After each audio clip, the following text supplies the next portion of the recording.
I bet everybody recognizes the gentleman to my left. Welcome to the Dana Cortez show with Nick Cannon. Yeah. Oh no, we do something a little different though here. Anthony, you want to explain? Yeah. Before we begin our interview.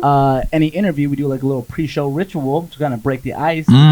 2 claps and a Ric Flair. Okay. So you know what Ric Flair does? Of course he does. Yeah. Okay. Cool. Okay. So let's get this thing open on 3. 2 claps and a Ric Flair. 3, 2, 1. Woo! That get the energy right. That gets the energy that bring right. the spirit into the It room. does. All of it. You feel it? Icebreaker. That's what we do at church. You know. Is that what you do at church? Yeah, You absolutely. do the Ric Flair woo at church? But it says old ladies falling and fainting. But I think that's where he got it from. Bring the spirit. Bring the spirit. Woo! Nick Cannon, you are doing a million things. How many things are you into right now? Because I know you had to take a nap on the way over here because you do a morning show, first of all. Yeah. You got a radio show. What? I was about to say, you about to try to count them all? Because I can't even. No, I swear, I tried looking it up and I'm like, I can't The figure it out. funny thing is, I see it all as one job. It's one thing. I mean, when you try to compartmentalize what an entertainer does, it's like, where's your entry point? But when it's to me, it's like I'm trying to be the best overall entertainer, content provider that I can possibly be. And so whether that's on your radio, your TV, your podcast, your live venues, it's all the same thing. I get to wake up and be creative every day. What's the favorite project you're into right now? The next one. The next one. Is it always about what's next? Yeah, I mean, and it's really just having that tunnel vision to just knock down what's ever in front of me. Probably tonight I'll be in the studio and be so focused, on whatever songs we working on in the morning, and I'm focused on, making the best content on radio. Then from there, I'm, going to the set of The Masked Singer, trying to make sure that we operating and continuing to be the #1 show on television. So it's whatever right in front of me. How are you doing all that? And then I read that you're going to Howard too. Yeah, man, I got school 2 days a week. I graduate in May though, but it's congratulations. Thank you. It's time management more than anything. But when I really figured out what college is actually probably easier than like high school. Way easier. I liked it way more. Just because you get to create your own schedule, and really most of college is a lot of extracurricular activities. Like really, you're only doing 20 hours. You of have school time at max. for extracurricular activities. I don't. That's why I don't like. I'm not in the fraternity, and like you're just I'm not going to in the class band. and doing it. Contrary to popular belief, I'm not playing the drums at Howard. I'm like, I'll go there, I'll do my schooling, and like even with 16 to 20 hours a semester, you just kind of break it down. So being that you're like super accomplished already, what made you want to go back to school? I was just going to ask him, like, why would you go back to school with everything you already doing? What's interesting? The industry that we're in, it's fly by night in the sense of you almost never know which way your career is gonna go. Like one day it could be on a high, one day it's like, oh man, the game has changed and people are doing this differently. Or the one thing they can never take from you is your education. And I learned that there was this void in me that I felt like the only real things I have in my life is my family. And then I felt like my intellect, my intelligence. And I feel like when I step on that campus, that's the time when I'm the most comfortable because I feel like there's purpose there. Like, well, I'm it's knowledge. Nobody can take the knowledge from you. Exactly. It's like I'm ingesting stuff into me that people can't take. So regardless of if y'all think I'm the hottest entertainer today or you guys don't ever hear from me again, I still have a wealth of knowledge and information that I've gained that I could maneuver however I need to maneuver in this society. How do classmates treat you? Like you walk in like it's a Nick Cannon. I don't know. It's just kinda... like my freshman year, they used to take Snapchats of me sleeping in class, but now they don't care. You know what I mean? Especially in a sense, the new freshmen kind of get a little excited when they see me on campus. But once midterms hit, they don't give a damn. They trying to get that grade. So it's every once in a while you got to take pictures and stuff like that. But that's everyday life, so I'm never bothered by that. You mentioned they would take photos of you sleeping, the snaps of you sleeping. I think everyone does wonder, how does Nick Cannon rest? When do you sleep? And on what's planes, your secret? yeah. I can tell he just woke up when he pulled up here. Yeah. That's why I still got the glasses on. Yeah, So you look, my eyes is red, and that's not from chiefing. That's just literally just because I sleep and when we fly. But I operate on naps. Again, my philosophies are crazy. I kind of say humans think that they need 8 hours, but they only need 4. And then it's like, I'm trying to get down to that fact where I sleep like a giraffe. They sleep like 45 minutes, like 4 times a day, and they get all of the rest that they need. Again, I am, they got long ass necks eating grass all day, or trees, but that's different. But I really feel like, I break my sleep up throughout the day in small increments, and it's been working. So how long you been doing that? Probably since I was like 16 years old. Like, I think I've also managed that idea of, I was one of those hyperactive little kids that they diagnosed with ADD and said I was, so I always had way more energy than everybody else. So there was this happy balance that I figured out. It was like, yo, if I don't sleep, I'm probably like level with everybody else. If I get too much sleep, I'm bouncing off the walls and stuff. So that's the way I kind of was able to establish my chill, was just like kind of just operating on like 20-hour days. And I've been doing that since I was like 16. So do your kids have that kind of energy? Way too much, like more than me, and especially like the twins, because they hitting you from like stereo, like left ear and right ear. So they, like, my kids. How is it having twins? They don't sleep. But at this point, it's like, thing 1 and thing 2.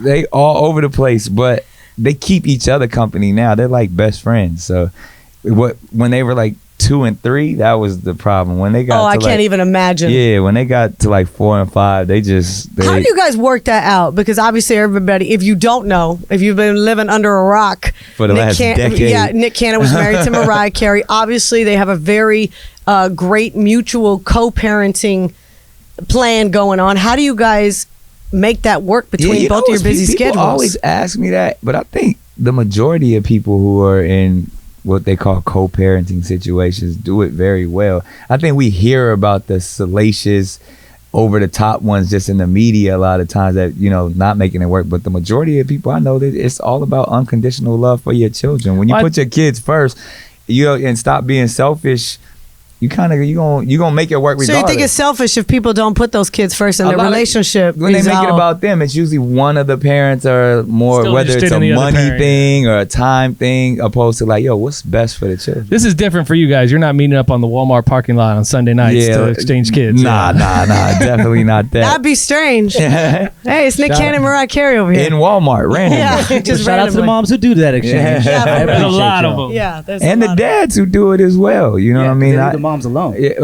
But even I know a lot of single fathers. I probably know more single fathers now who are stepping up and actually really being, it's about time, because 88% of single parents that have custody of children are women. So thank you. Yeah, to the 12%. The 12%. Well, I grew up in a household where it was like I had both. And, my parents had me when they were teenagers. So I experienced living in a situation where when I lived with my dad, he was the best dad I could have. When I lived with my mom was too, and so was my grandmother. So, everybody's situation is different. So I don't judge anybody's situation. Your family's obviously the most important thing to you. Yeah. 100%. And recently you made news. Obviously, we all know. Make news. Well, you do. A lot lately, man. The Eminem news, Mariah. That's old news, though. Yeah, so that's what I was wondering. It's been dead for 10 years. How did it all of a sudden come back? How did it come back to life? Like, and that's the thing too. Like, probably people are gonna see this interview and thought, like, I'm out here still talking about this dude. I asked.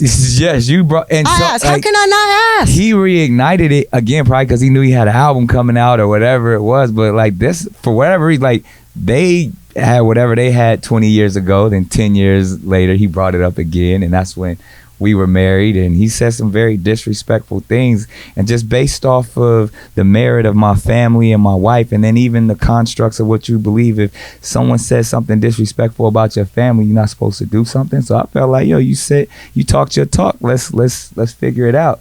And a lot of people ain't solid. They not built like real men. So, they chose to go other ways about it. And then once he brought it up again, I chose to handle it in the same fashion. Would you meet with him and talk to him like man to man? No, I'm not talking about, we're talking about grown folk conversation. I've tried, but I think, he's not built like that. So which I understand. He doesn't live in a world that's really a reality, and probably hasn't in a couple of decades. So he's a person that feels like, yo, I can say whatever I want to say and I don't have to deal with any consequences. And that, that's like that Donald Trump mentality, to where you just say stuff and you don't really feel like it affects actual real people.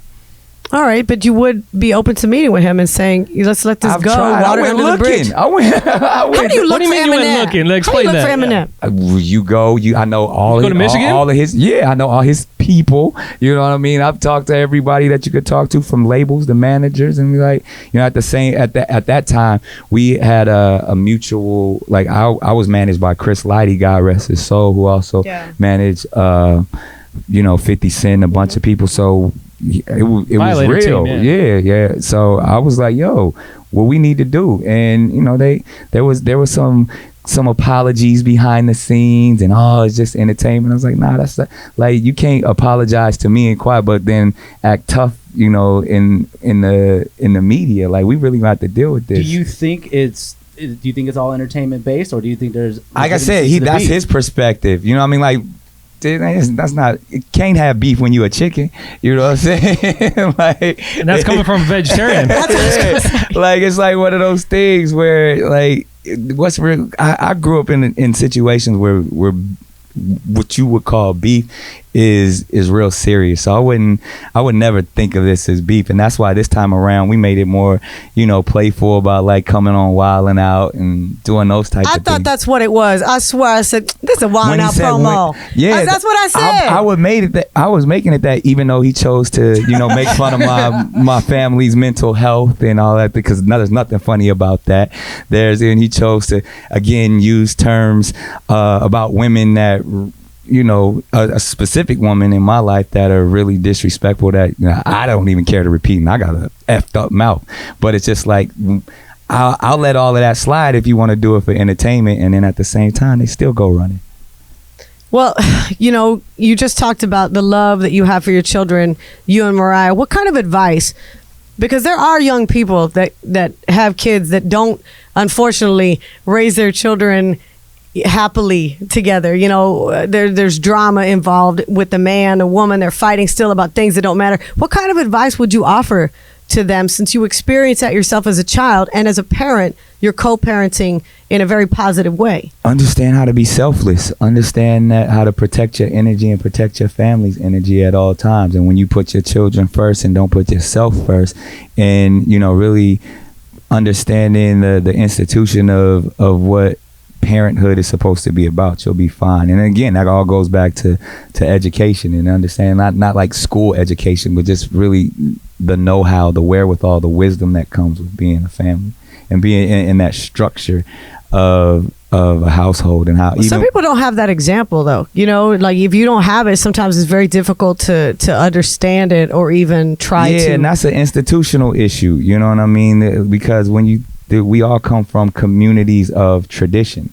You know what I mean? And that's what we all try to hold on to. So basically, somebody did it right throughout your lineage. So it depends how far back you got to look. But if you got at some point, somebody, some patriarch, some matriarch in your family established the love, and it was generational. So hopefully, some of us, our parents may not be the ones who have it. So you got to look to your grandparents. Like you said, my grandparents helped raise me. And then even to this day, I got my great grandmother is 100 years old with all her faculties and moves. And like, yo, that's the ultimate matriarch in our family. And when we walk and when we move, we're doing it for her. We honor her. So therefore, everybody who within that family tree structure knows that, like, yo, we owe it to her to uphold ourselves in such a manner. You ever see yourself getting remarried, like getting into that again? Nah. Never? Nah, I'd never do that again. Like, why? Because that's as from what I've learned, like, that's just why do you need? It wasn't for you. Why do you need to involve the government in your love life? Preach. Why you need to have a contract with? Says the guy who's not married. But I'm just saying, that's like, I got to prove my love for you. We got to do paperwork. No, it's not about that. We're gonna have this ritual at a contract signing. Why did you do it the first time? No, I got to get dressed up to go sign a contract. What's changed? Why did you do it the first time?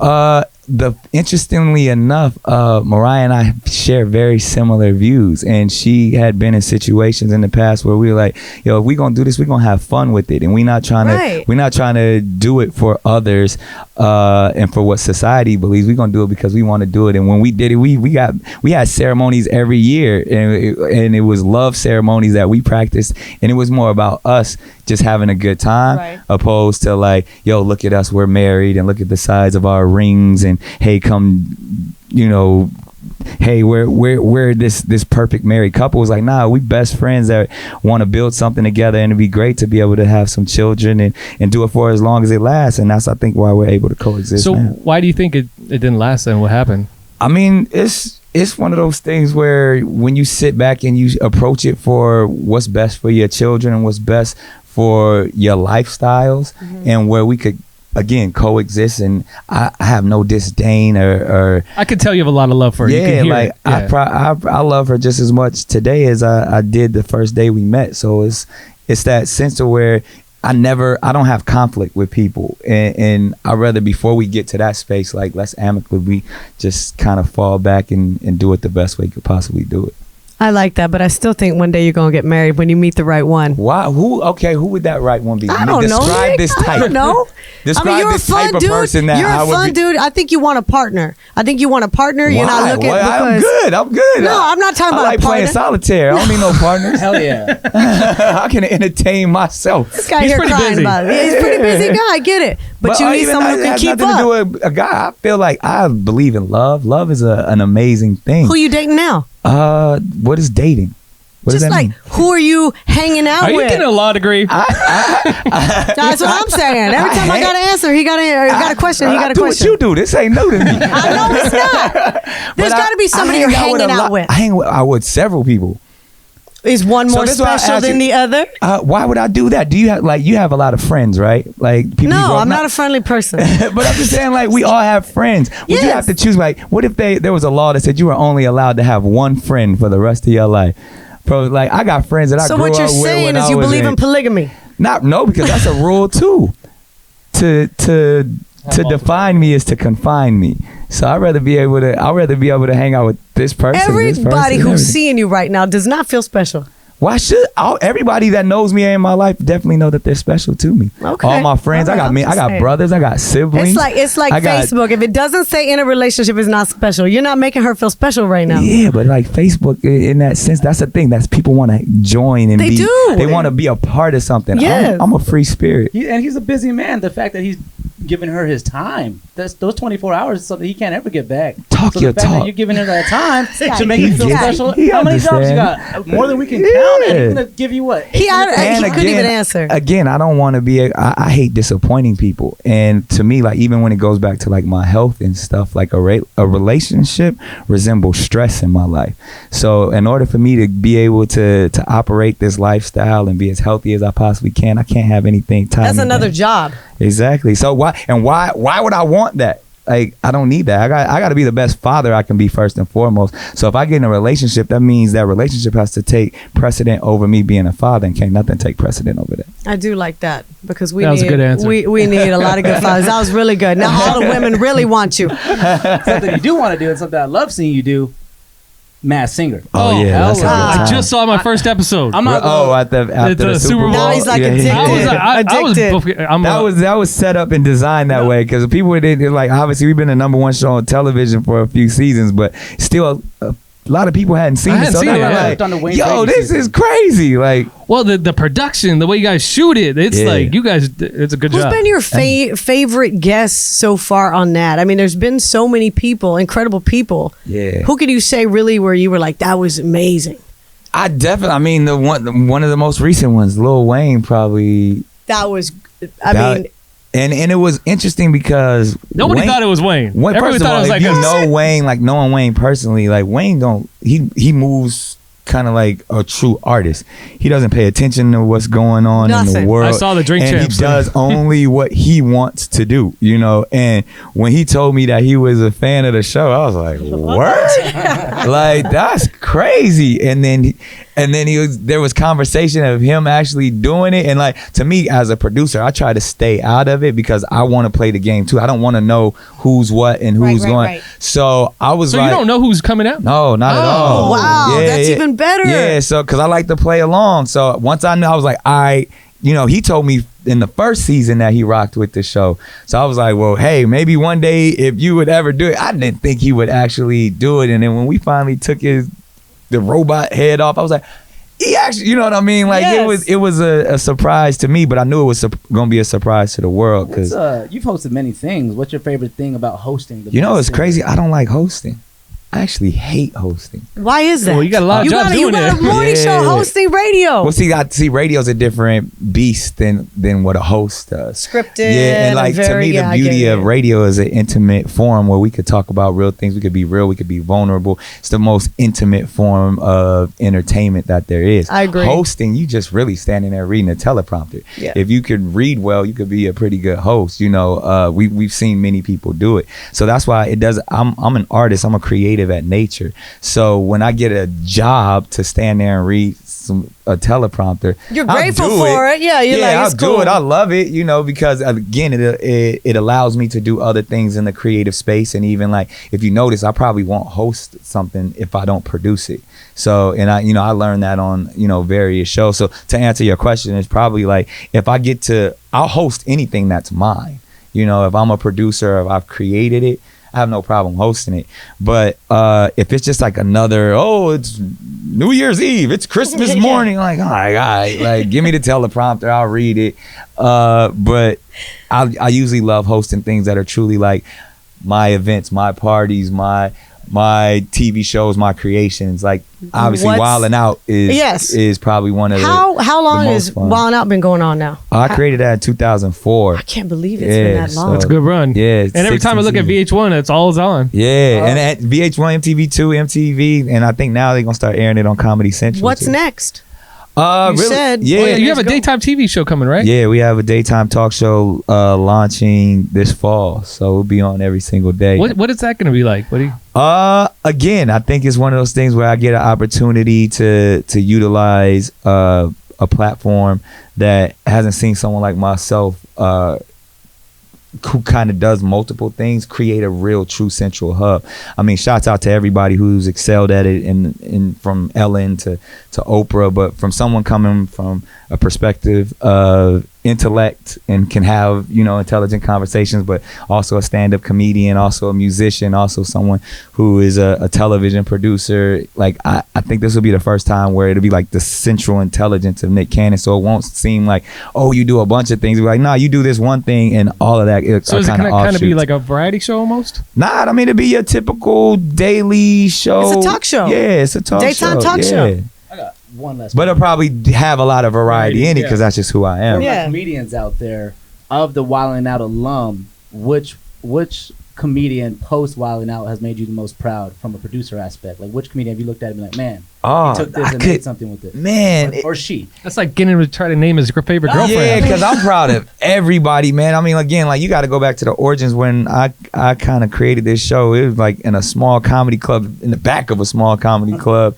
like, and just hanging with cats like Kevin Hart and Cat Williams and D. Ray Davis and Afion Crockett, and just really watching these brothers excel and take their careers to another level. And I can't take credit for none of that stuff. It's just knowing that we kind of all started on the grind together, and I was able to build a platform to allow their talents to kind of, take let off. them shine. Let them shine. But I mean, and even now it really has become that. It's almost like, you got to go through Wildin' Out, especially with a lot of these social media comedians and things like. If you step foot on Wildin' Out, that's kind of a launching pad in a big way.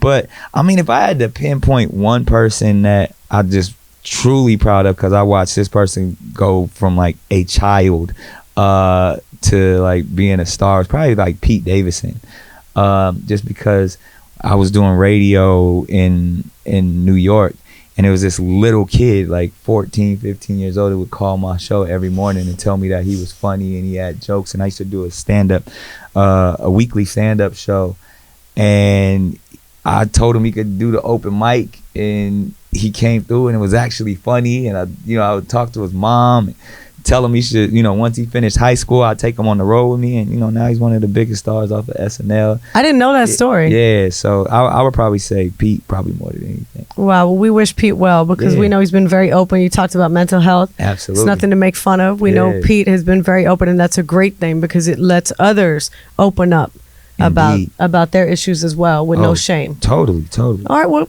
I always ask this question. We're wrapping things up. What's your message to your fans? You've been able to do this for a very long time. Crazy? I don't feel like I have fans. What? I feel like if anything, I have constituents or family. You know, like fans like are those people that and shouts out to everybody who does have fans, but those like those extreme followers that die hard for that individual no matter what they do. It's short for fanatical. Yeah. So I don't really have fans. I have people that appreciate my work in certain aspects. So I have people who like The Masked Singer. I have people who like Wildin' Out, or even like you, or people who may appreciate a song that I did, or like a movie. Where there's certain, like Mariah got fans. You know what I mean? Like those are people who are like, she can't do no wrong, and people's like, I be fucking up all the time, and people be like, I ain't like when you did that, or I don't like when you said that. Like, and I think, and shouts out to everybody who have those type of people, but I've never really had that. Do you think people see you more as a real person? I don't know. I'm not saying Mariah's not real, but Mariah for me is like, oh my gosh, she's a perfect singer. She's above and beyond. I could never, you know. I think it's just the way that I've always presented myself. I've never presented myself as, because I don't consider myself a celebrity or a star. Like, I'm just one of those people. Like, I'm just a regular person who, like you said, has a lot of jobs or works. You're creative. Works in the entertainment field. So I've never presented myself to where, and if I do have fans, I mean, I appreciate them, but I think it's a small group where everybody else just kind of appreciates the various things that I do. And that may be because I do so many different things that people kind of check in and out wherever it is that they like. So you just obviously you were in LA when we all got the Kobe Bryant news. We were there as well, covering the Grammys, and walking onto that red carpet, there was this feeling of joy. And then within 10 minutes, it was very difficult. The day was very difficult.